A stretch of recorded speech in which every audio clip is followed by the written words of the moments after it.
Good morning, June. Lovely Good to morning. see you this morning.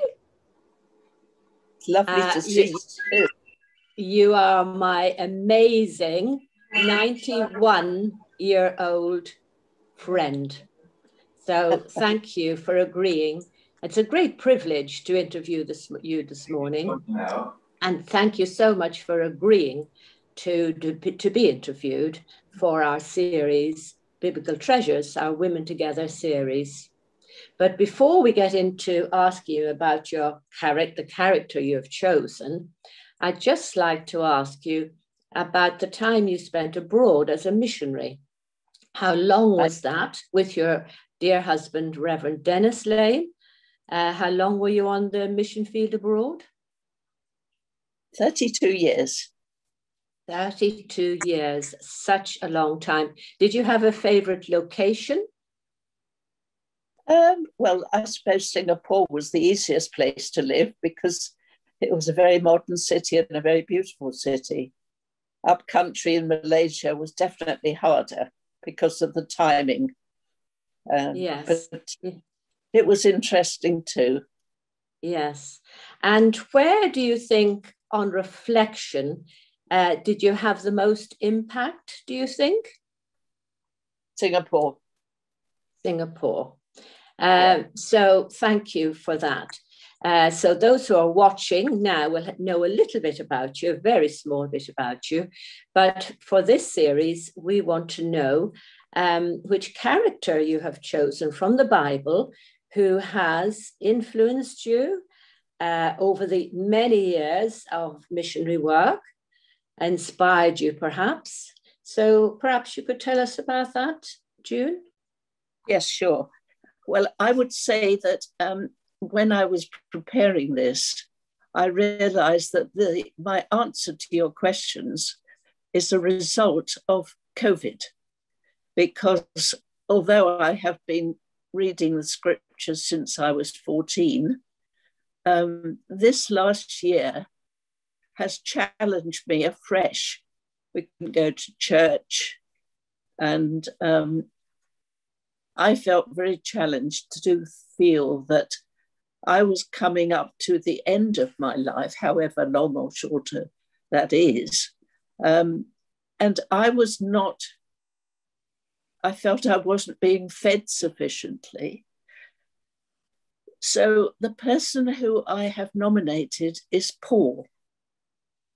And the reason for that was because I wanted to live well and die well.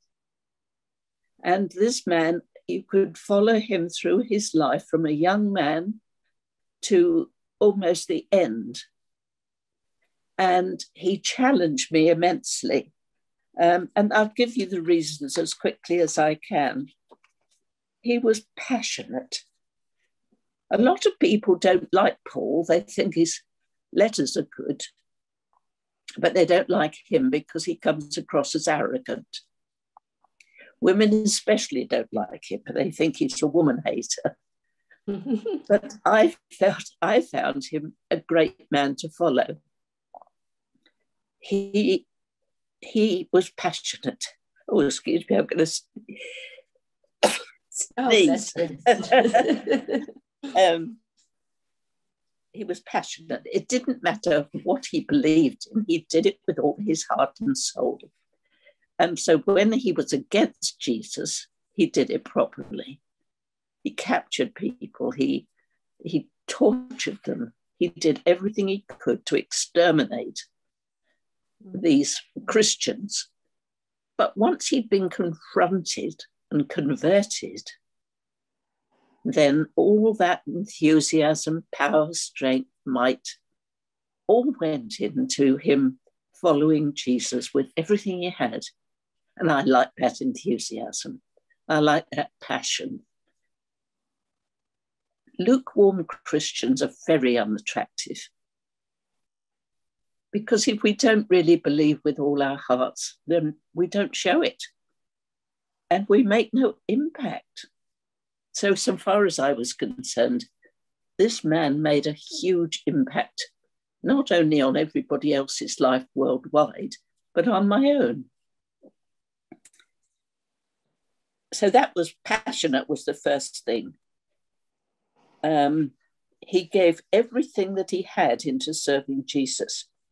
Then he was intellectually brilliant. Well, I am definitely not. When I was 16, it was the exams that we had were school certificate or matriculation. Well, I only scraped through school cert and certainly would never have aspired to having a matriculation. So I knew I wasn't brilliant, but God gave me the brain that he gave me. And I feel that however weak it may be, and certainly now my memory is shocking, but I just blame the years that have gone past. And my daughter tells me that my head is so full that it hasn't got room for anything else to remember, which is very comforting. So he had this brilliant brain. But how does this benefit me? He's marvelous at teaching me doctrine without it being boring or too much for me. If I go to God and ask for his Holy Spirit to interpret Paul's words to me, he does it. And I have learned more about doctrine in this last year, I think, than in all my life, which has been wonderful because I now understand things that I couldn't before. Not couldn't, but didn't. And I know that this separates Paul from many, many Christians.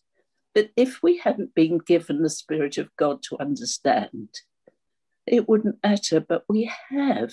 So there's no excuse for me not understanding because the Spirit of God is there to counsel, to interpret. And that's like Paul. And Paul has been a wonderful teacher. So he's taught doctrine clearly. Then he loved deeply. We think of him as a very strong man, probably unsentimental.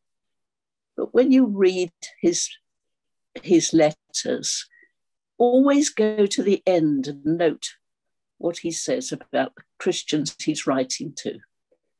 And you'll find that he shows a love, a tenderness, an understanding that you don't expect from a man like Paul. And that's what I want to be. I want to be somebody who, right to the end of my life, cares deeply, loves people, shows compassion and understanding. I want people to know that if they come to me, Jesus will comfort them through me. Maybe that sounds a bit proud. I don't mean it to be so. I just want to learn compassion even at the end of my life. And I believe that as an older man, Paul did learn that.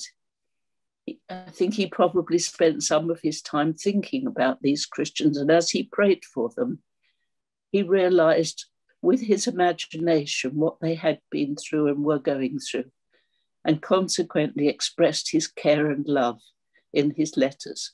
Now, I can't write anymore because I've got essential tremor, but thank God for iPad, where you can express your love to people still.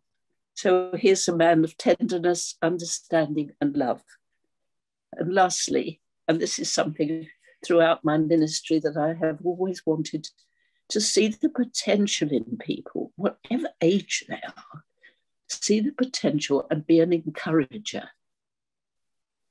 Never allow people to get away with quitting if you can stop that rot.